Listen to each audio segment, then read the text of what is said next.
Olá, eu sou o professor Adriano Soler e você já se perguntou por que aceitamos viver sob leis e governos que limitam nossa liberdade? Essa é a grande questão do contrato social, uma das ideias mais influentes da filosofia política moderna. Hoje vamos compreender como Hobbes, Locke e Rousseau interpretaram essa noção e como suas visões moldaram o mundo político em que ainda vivemos. Para entender o contrato social, precisamos situar o momento histórico em que essa ideia surge. Entre os séculos XVI e XVII, a Europa vivia uma crise profunda da ordem medieval. O poder da Igreja enfraquecia, os estados nacionais se consolidavam e as guerras religiosas devastavam o continente. Nesse cenário de instabilidade, os filósofos começaram a perguntar: o que legitima o poder político? Se o poder já não vem de Deus, como afirmava a tradição medieval, ele precisa vir de outro lugar. E esse outro lugar seria o pacto racional entre os indivíduos livres. A teoria do contrato social surge, portanto, como fundamento laico e racional da autoridade política. É a tentativa de explicar por que obedecemos às leis. Não por medo de punição divina, mas por um acordo que torna possível a vida em sociedade. O primeiro grande formulador do contrato social foi Thomas Hobbes no século XVII, em sua obra Leviatã, de 1651. Hobbes parte de uma pergunta sombria: o que seria da humanidade sem governo, sem leis, sem poder comum?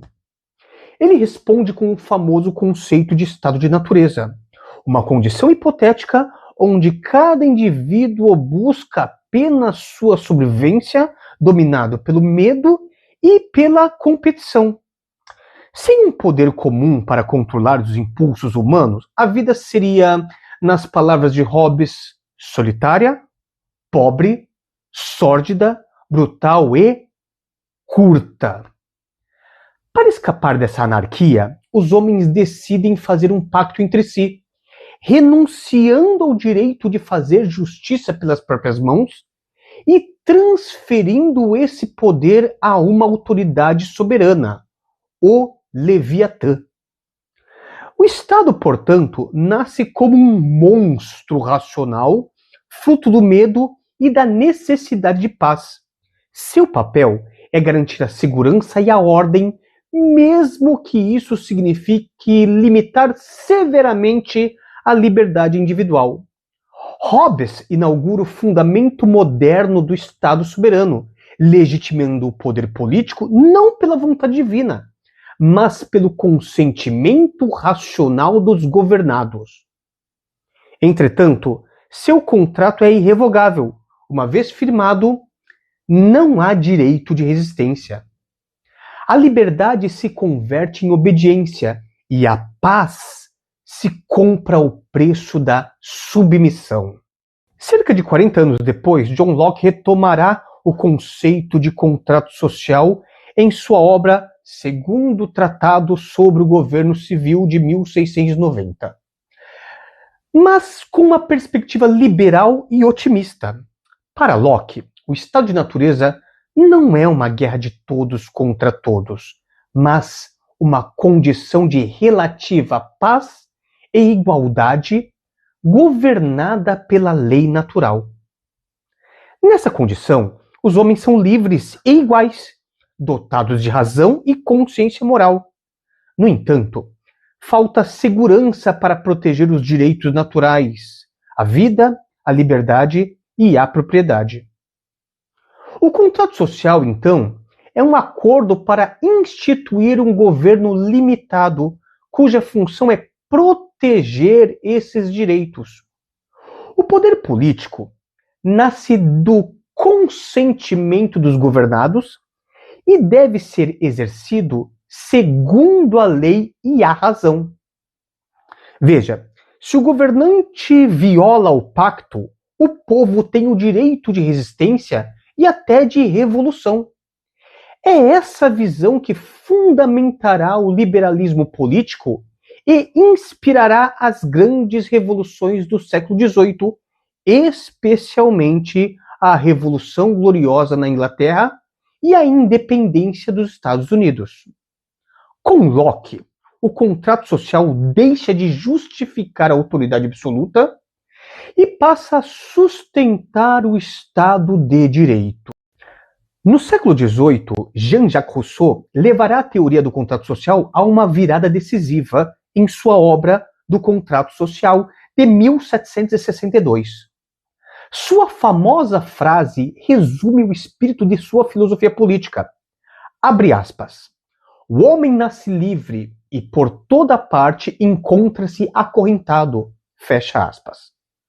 Para Rousseau, o problema não é apenas como sair do estado de natureza, mas como permanecer livre vivendo em sociedade. No estado natural, o homem é inocente e autossuficiente. Mas a vida social cria desigualdades e dependências. O contrato social, nesse sentido, deve ser um ato de liberdade e não de submissão. Rousseau propõe um pacto de associação em que cada indivíduo se une aos demais, submetendo-se não a outro homem, mas à vontade geral, que é a expressão coletiva do interesse comum. Dessa forma, a obediência à lei é a obediência a si mesmo, pois todos participam de sua formulação.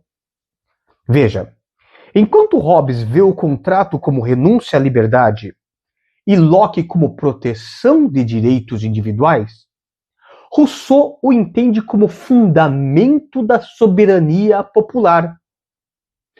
Sua teoria será decisiva para as ideias de democracia moderna, participação cidadã e igualdade política. Séculos depois, a questão do contrato social continua central. Vivemos em sociedades cada vez mais complexas, marcadas por desigualdade, vigilância digital e crises institucionais. Então, ainda faz sentido falar em consentimento dos governados? Estamos realmente participando da construção das leis que nos regem? Ou apenas delegando esse poder a uma elite distante? As teorias de Hobbes, Locke e Rousseau nos convidam a refletir sobre os fundamentos da legitimidade democrática. De Hobbes herdamos a necessidade de segurança. De Locke, o respeito aos direitos individuais. E de Rousseau, a busca por uma cidadania ativa e solidária. A política moderna continua a oscilar entre esses três polos: autoridade, liberdade e igualdade, tentando conciliá-los em uma convivência possível. Para compreender melhor essa discussão, recomendo a leitura de O Leviatã, de Thomas Hobbes, Segundo Tratado sobre o Governo Civil, de John Locke, e do Contrato Social, de Jean-Jacques Rousseau. E como complemento contemporâneo, vale assistir ao filme V de Vingança, de 2005, que revisita o tema do contrato social sob a ótica da resistência contra o poder tirânico. Espero que esse vídeo tenha feito você refletir sobre os fundamentos da nossa convivência política. Deixe seu comentário, curta, compartilha e se inscreva no canal. E não esqueça de ativar o sininho para acompanhar os próximos episódios da série Filosofia do Direito. Valeu, pessoal. Até a próxima.